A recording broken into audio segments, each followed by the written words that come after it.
Selamat datang kembali di pembahasan mendalam kita.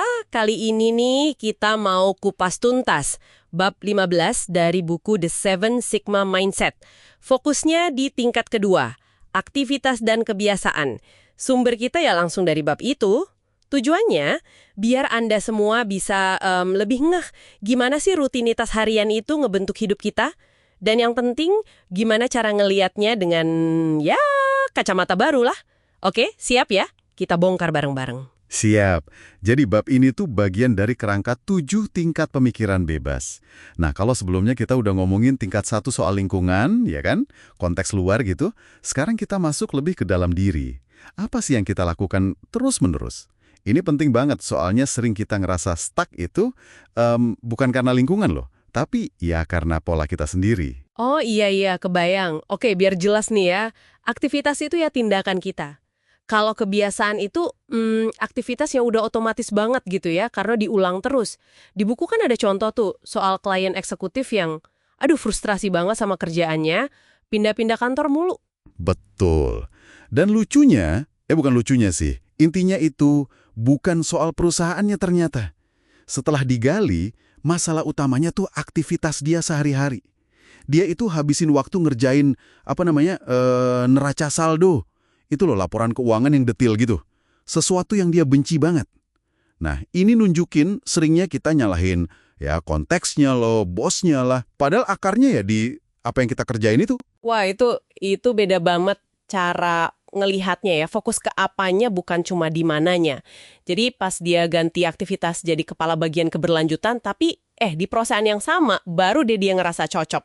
Berarti emang kuat banget ya pengaruh apa yang kita pilih buat dilakuin. Dan ini nyambung banget sama konsep ketergantungan jalur, path dependency. Buku ini bahas itu juga. Itu tuh kayak kecenderungan kita ngelakuin sesuatu, ya karena udah biasa aja. Udah jalurnya gitu. Bukan karena itu pilihan paling oke sekarang. Semacam autopilot gitulah. Wah, kayak ada skrip tak terlihat gitu ya yang ngatur pilihan kita. Tapi bukannya ketergantungan jalur ini ada bagusnya juga kadang. Misal kebiasaan baik, olahraga rutin, nabung gitu. Kan enak kalau udah otomatis ya kan? Nah, pertanyaan bagus itu. Ya jelas, kebiasaan positif yang otomatis itu bagus banget. Ketergantungan jalur jadi masalah kalau dia bikin kita kejebak di jalur yang udah nggak pas lagi. Atau malah merugikan tapi kita nggak sadar. Di buku tuh ada contoh, penulisnya sendiri, dia nabung terus di rekening yang bunganya kecil banget. Kenapa? Ya karena ngikutin orang tuanya dulu yang anti resiko banget. Padahal kondisi dia udah beda. Ada pilihan investasi lain yang lebih cocok. Ini bisa kejadian di mana aja loh. Karir, kuliah, bahkan rutinitas harian. Jadi kuncinya di kesadaran ya, buat ngecek lagi. Ini jalur otomatis masih oke nggak sih buat kita sekarang? Nah, terus kalau udah sadar nih, ada kebiasaan yang pengen diubah. Gimana dong? Buku ini kan nekenin banget satu hal penting sebelum kita coba ganti. Sebelum kita buru-buru mikir, oke, ganti pakai cara apa nih?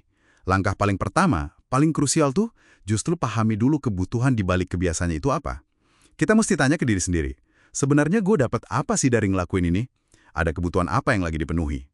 Wah, itu dalam sih. Biasanya kan kita langsung, gimana nih cara berhentinya? Ternyata harus mundur dulu ya, ngertiin kenapanya. Persis. Maksa berubah tanpa ngerti kebutuhan dasarnya, itu seringnya gagal tuh ya. Nggak tahan lama lah. Contoh tadi ya, soal telat ke kantor. Mungkin aja rutinitas pagi yang santai itu sebenarnya ngasih Anda waktu buat diri sendiri, ya kan? Atau buat ngumpulin energi gitu sebelum kerja. Kalau kebutuhan ini nggak dicarikan cara pemenuhan lain yang lebih positif, ya susah ngilangin kebiasaan telatnya. Oke, paham. Jadi abis kita jujur nih nemuin kebutuhannya apa, langkah praktisnya gimana? Buku ini nyaranin apa? Ada 2 strategi utama sih. Pertama, ya cari alternatif. Udah tahu butuhnya apa? Misal tadi relaksasi pagi. Coba deh pikirin minimal 3 cara lain yang lebih positif buat dapetin itu. Misalnya, bangun 15 menit lebih awal buat meditasi singkat gitu. Atau baca buku sambil ngeteh sebelum berangkat. Pilih satu yang paling mungkin Anda lakuin. Oke, cari alternatif. Terus yang kedua? Kedua, mulai dari yang konyol kecilnya. Ini istilah di buku. Buat langkah awal yang kecil banget, sampai rasanya nggak ada alasan buat nolak ngelakuinnya. Kalau mau olahraga rutin tapi rasanya berat banget, ya jangan langsung target nge-gym sejam. Mulai aja misal, 1 push-up sehari. Serius, 1 aja. Atau jalan kaki 5 menit.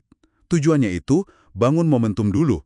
sambil ngakalin otak kita yang suka nolak perubahan gede. Masuk akal banget, biar nggak kerasa berat buat mulai ya. Oke, jadi rangkumannya nih. Aktivitas dan kebiasaan itu lapisan kedua buat ngelihat diri kita. Kita sering kejebak sama ketergantungan jalur, tapi perubahan itu bisa kok. Asal kita paham dulu kebutuhan di baliknya apa, terus mulainya dari yang kecil banget. Pertanyaannya sekarang, buat Anda semua nih, apa artinya ini? Nah ini nyambung ke satu pemikiran terakhir yang menarik. Bab ini kan fokusnya di perilaku ya, tingkat 2. Tapi di kerangka buku ini, perilaku itu nyambung erat banget sama tingkat 3, keahlian. Coba deh Anda renungkan.